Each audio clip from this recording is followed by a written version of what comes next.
Alright everyone, this is Ms. Carter and I'm back with you for the conclusion of our Big 6 lesson. So the key points from our lesson are the Big 6 approach helps people solve an information problem. Successful problem solving can be organized into the following 6 steps. Here they are. So the 6 steps of the Big 6.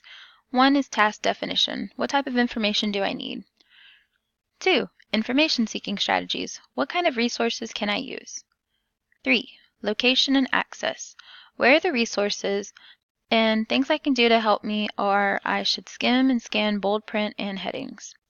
4. Use of information. What information should I write down? 5. Synthesis. How can I organize and present my information? 6. Evaluation. How do I know if I did a good job?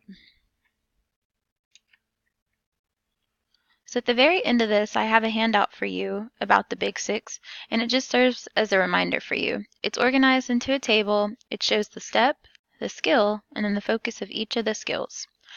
Also at the bottom, there's additional resources so you can find out more information about the Big 6. And here are my references that I used. All of the sources to help me create this presentation. Thank you for your time.